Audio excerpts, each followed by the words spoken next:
Assalamualaikum warahmatullahi wabarakatuh. Di video kali ini kita akan membahas pinjaman online Akulaku.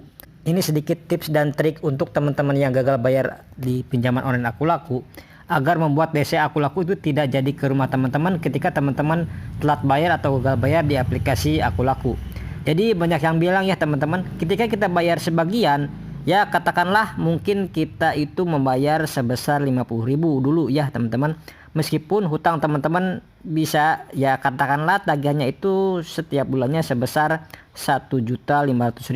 Nah, ini akan membuat DC batal datang untuk ke rumah teman-teman. Nah, ini bener nggak sih hal seperti ini?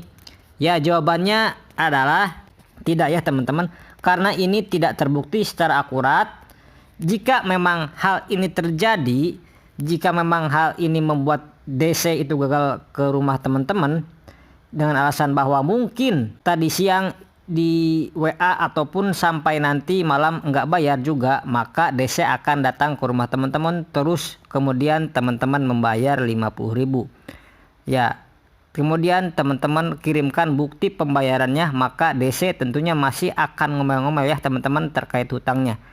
Sekian banyak hutangnya kok bayarnya 50.000 dan seterusnya ya teman-teman. Nah, terus DC itu nggak jadi datang. Nah, kalau itu dijadikan acuan sebagai bukti bahwa DC itu bakal datang ke rumah karena teman-teman telah membayar 50.000 tadi, itu sama aja bohong ya teman-teman. Kenapa? Karena ciri khas dari DC Akulaku atau DC pinjol-pinjol lain, kalau mau datang ke rumah itu mereka itu nggak pernah info-info ya teman-teman. Jadi nggak pernah nge-WA, nggak pernah misalkan saya akan datang ke rumah bapak atau ibu nanti sore, itu enggak ya teman-teman.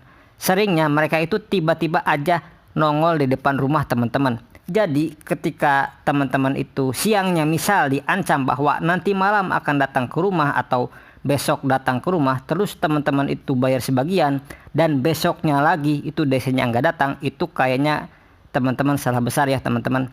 Biasanya ya memang seperti itu ya teman-teman. Ancaman-ancaman seperti itu banyak kok ya teman-teman di luar sana yang gagal bayar di Akulaku terus kemudian mendapatkan ancaman yang sama dan dijanjiin misalkan datang jam 10 siang atau jam 12 siang ke rumah teman-teman, itu ternyata setelah ditunggu itu nggak ada. Nah, untuk teman-teman yang mempunyai pengalaman ditagih DC di Akulaku, silakan teman-teman sharing-sharing informasinya di kolom komentar ya teman-teman. Untuk teman-teman yang membayar sebagian dahulu pinjamannya, itu tidak akan mempengaruhi DC akan datang ke rumah atau tidak. Seperti itu ya teman-teman. Sekian dulu di video kali ini, mudah-mudahan informasi ini bermanfaat untuk teman-teman semuanya. Saya pamit, wassalamualaikum warahmatullahi wabarakatuh.